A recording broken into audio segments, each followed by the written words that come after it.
GHMC delimitation పై తెలంగాణ హైకోర్టులో వాదనలు పూర్తయ్యాయి. కాసేపట్లో హైకోర్టు తీర్పు వెల్లడించనుంది. ప్రభుత్వం విడుదల చేసిన జీవోపై స్టే ఇవ్వాలని పిటిషనర్లు కోరారు. పిటిషనర్ల అభ్యంతరాలు పరిగణలోకి తీసుకుంటామన్నారు ఏజీ. అయితే డీలిమిటేషన్ మ్యాప్ను పబ్లిక్ డొమైన్లో పెట్టలేదని పిటిషనర్ తరపు లాయర్ వాదించారు.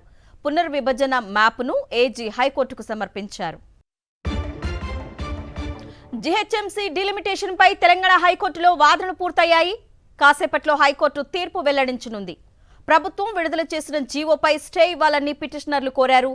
పిటిషనర్ల అభ్యంతరాలు పరిగణలోకి తీసుకుంటామన్నారు ఏజీ. అయితే డీలిమిటేషన్ మ్యాప్ను పబ్లిక్ డొమైన్లో పెట్టలేదని పిటిషనర్ తరపు లాయర్ వాదించారు. పునర్విభజన మ్యాప్ను ఏజీ హైకోర్టుకు సమర్పించారు. ఇదే అంశానికి సంబంధించి అప్డేట్స్ మా ప్రతినిధి అమర్ అందిస్తారు. అమర్,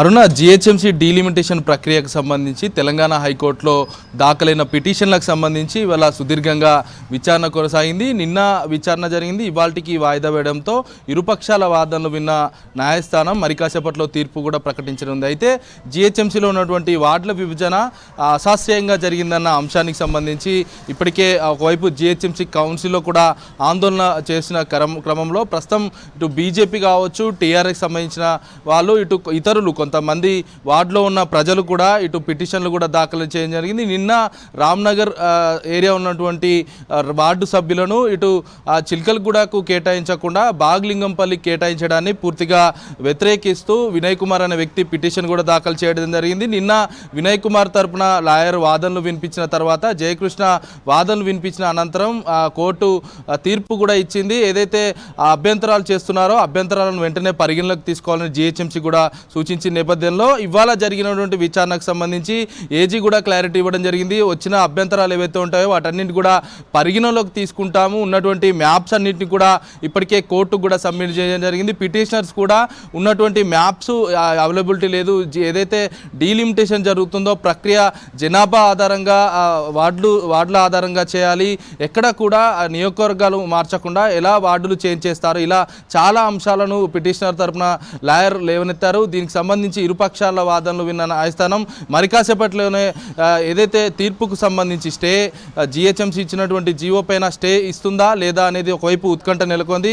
మరి కాసేపట్లో అయితే తీర్పు రానుంది. అరుణ, పునర్విభజనపై ఎలాంటి అభ్యంతరాలు వ్యక్తమవుతున్నాయి అమర్?